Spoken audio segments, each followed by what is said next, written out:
Bonsoir Madame Néon, merci d'avoir répondu à notre invitation. Alors le ministère russe de la Défense affirme qu'un tir de missile de haute précision a éliminé des dizaines de mercenaires étrangers qui combattaient pour l'Ukraine.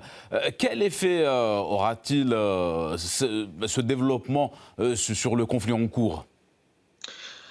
Bien, j'espère que ça va permettre à un certain nombre de ces mercenaires étrangers de comprendre que ce n'est pas leur place et que ils n'ont rien à faire en Ukraine, tout simplement, et que la seule chose qu'ils vont y récolter, eh bien, ça sera malheureusement pour eux un aller simple, soit vers l'hôpital, dans le meilleur des cas, soit vers la morgue dans le pire. Bon, je pense pas que ça va faire une grosse différence d'un point de vue tactique, puisque ces mercenaires n'ont jamais représenté non plus une masse extrêmement importante par rapport au reste de l'armée ukrainienne. Mais et dans quelle mesure Kiev compte sur ces mercenaires étrangers ? C'est surtout, je pense, plus dans un but à la fois médiatique et pour pouvoir aussi demander toujours plus d'armes au pays. D'ailleurs, d'où viennent ces mercenaires? Ils servent surtout d'instructeurs pour apprendre justement aux soldats ukrainiens à manier les armes de l'OTAN qui leur sont fournies par les pays occidentaux.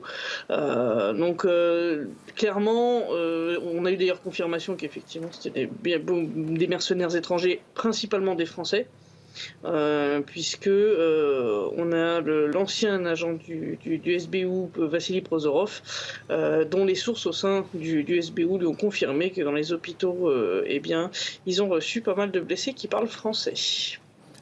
Quelles sont vos prévisions quant à la réaction de la communauté internationale ? Oh, j'en attends pas beaucoup, puisque de toute façon, ces hommes sont là en tant que mercenaires. Ils ne sont pas là en tant que combattants, on va dire, que soldats officiels d'armées des pays de l'OTAN. Donc, ils sont là en tant que volontaires venus prêter main forte à l'Ukraine. Donc, je n'attends pas de réaction particulière de la part de la communauté internationale, sauf pour bien sûr peut-être nous prétendre que ces gens-là étaient des civils. Donc, ne pensez-vous pas, dans ce registre, que la position de la communauté internationale n'est pas lucide et n'est pas claire quant à la question de la présence des mercenaires étrangers en Ukraine ?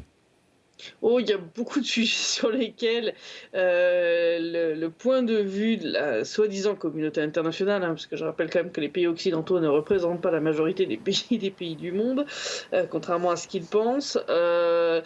Il y a, on va dire, ils ferment les yeux tacitement sur la présence de ces mercenaires. Ils ferment aussi d'ailleurs, les Occidentaux ferment aussi d'ailleurs les yeux sur le fait qu'un certain nombre de ces mercenaires qui viennent de leur pays ont des idéologies néo-nazis ou en tout cas ultra-nationalistes violentes. Et ça, c'est un gros problème. Parce que ces gens-là, ils sont libres après de revenir dans leur pays d'origine et ils ont acquis une expérience au combat et ils peuvent potentiellement ramener des armes avec eux.